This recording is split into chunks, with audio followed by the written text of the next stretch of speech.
Job news and educational একাডেমিতে তোমাদের প্রত্যেকে স্বাগতম জানাই। আপার প্রাইমারি 2025কে লক্ষ্য রেখে সমাজবিজ্ঞানের আজকের 4 নম্বর ক্লাস।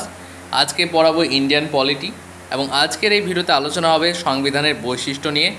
তোমাদের যে রেসপন্স সেটা কিন্তু খুব একটা ভালো পাওয়া যাচ্ছে না, ইন্ডিয়ান পলিটির ক্ষেত্রে খুব একটা ভালো পাচ্ছি না, সেই জন্য কিন্তু ইন্ডিয়ান পলিটির ক্লাসটা আমি সংক্ষিপ্ত করছি। যদি রেসপন্স ভালো পাই তাহলে কিন্তু ইন্ডিয়ান পলিটির ক্লাসটা দীর্ঘ করা হবে এবং আরও ভালো করে ক্লাসটা উপস্থাপন করা হবে। তোমরা যদি আমাদের ব্যাচে ভর্তি হতে চাও তাহলে কিন্তু 999 টাকা ওয়ান টাইম পে রয়েছে, ব্যাচে ভর্তি হতে পারো। এছাড়া ইন্ডিয়ান পলিটি যে বইটি রয়েছে সেই বইটি তুমি পারচেস করতে পারো। 559 টাকার প্রাইস রয়েছে। পারচেস করার জন্য তুমি এখানে যে নাম্বারটা দেখতে পাচ্ছ এই নাম্বারে তুমি ফোনপে করে এই নাম্বার হোয়াটসঅ্যাপে স্ক্রিনশট দিয়ে নিজের নাম ঠিকানা পিনকোড লিখে দাও। ম্যাক্সিমাম 12 থেকে 13 দিনের মধ্যে তোমার বাড়িতে পৌঁছে যাবে। দেখো আজকের যে বিষয় নিয়ে আলোচনা করবো সংবিধানের বৈশিষ্ট্য। ভারতীয় সংবিধানে গুরুত্বপূর্ণ কিছু বৈশিষ্ট্য রয়েছে, সেই বৈশিষ্ট্যগুলোকে তোমাকে অবশ্যই জানতে হবে। ভারতীয় সংবিধান বিশ্বের অন্যতম বিস্তারিত ও বৈচিত্র্যপূর্ণ সংবিধান হিসেবে পরিচিত। এর বৈশিষ্ট্যসমূহ ভারতের ইতিহাস, সমাজ, সংস্কৃতি এবং প্রশাসনিক প্রয়োজন অনুসারে গঠিত হয়েছে। এই সংবিধানকে অনেকেই বলেন ব্যাক অফ ব্রয়েন্স, কারণ এটি বিভিন্ন দেশের সংবিধান থেকে উপযুক্ত কার্যকর ধারণা গ্রহণ করেছে। বড় মানে হচ্ছে তোমার এখানে ধার করার কথা বলা হচ্ছে। মৌলিক বৈশিষ্ট্যসমূহ দেখে নাও, যে বৃহৎ ও জটিল লিখিত সংবিধান। ভারতের সংবিধান পৃথিবীর সর্ববৃহৎ লিখিত সংবিধান, যার মূলনীতির পাশাপাশি বহুসূচি, পরিশিষ্ট ধারা আছে, শাসনতান্ত্রিক তথ্য সম্বলিত। এটি কেবল আইনের সংকলন নয়, বরং ভারত রাষ্ট্রের মৌলিক তান্ত্রিক কাঠামোর বিস্তারিত নির্দেশনাও দেয়। তারপরে দেখো এক নাগরিকত্ব। ভারতের প্রতিটি নাগরিক একটি মাত্র নাগরিকত্ব পায়, রাজ্যভেদে পৃথক নাগরিকত্ব কিন্তু নেই। অন্যান্য দেশে যেমন 2-3টে নাগরিকত্ব থাকে, ভারতের ক্ষেত্রে সেটা কিন্তু নেই। তারপর হচ্ছে স্বাধীন ও নিরপেক্ষ বিচার বিভাগ। বিচার বিভাগের স্বাধীনতা সংবিধানের অন্যতম ভিত্তি। এটি নির্বাহী ও সংসদের হস্তক্ষেপ মুক্তভাবে কাজ করতে পারে। সংসদীয় ব্যবস্থা।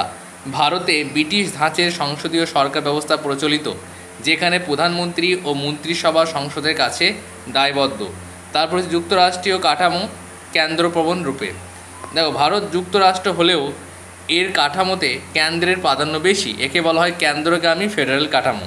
তারপরে দেখে নাও এই বইটা রয়েছে, বইয়ের সূচিপত্র রয়েছে, পারচেস করলে এখন থেকে কোনো না, স্টক কিন্তু শেষ হয়ে যাবে।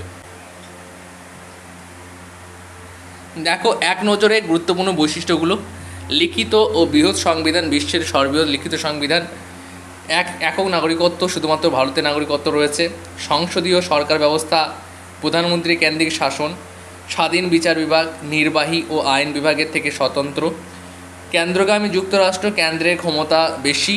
মার্কিন ও ব্রিটিশ সংমিশ্রণে বিচার বিভাগ, মার্কিন সংসদ ব্রিটিশ। প্রাপ্তবয়স্ক ভোটাধিকার রয়েছে 18 বছর বয়স থেকে সকলের জন্য। এবার কিছু প্রশ্ন রয়েছে, দেখে নাও। ভারতীয় সংবিধানকে ব্যাক অফ বোরিং বলা হয় কারণ এটি বিভিন্ন দেশের ভালো ধারণাগুলোকে ধার করেছে বলে। তারপর হচ্ছে ভারতীয় সংবিধানের কোন ধারায় প্রাপ্তবয়স্কদের ভোটাধিকার নিশ্চিত করা হয়েছে? 325 এবং 326। ভারতীয় সংবিধানের বিচার বিভাগের কোন বৈশিষ্ট্য আছে? সেটা হচ্ছে স্বাধীন ও নিরপেক্ষ।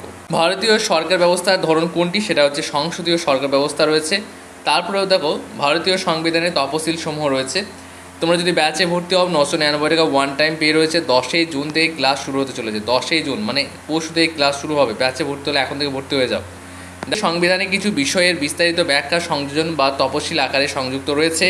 মূল সংবিধানে তফসিল ছিল 8টি, বর্তমানে রয়েছে 12টি। গুরুত্বপূর্ণ তফসিল সমূহ সংক্ষেপে এখানে বলা হয়েছে। তফসিল, বিষয়বস্তু, পরীক্ষা গুরুত্বপূর্ণ, এগুলো কালকে আলোচনা করব।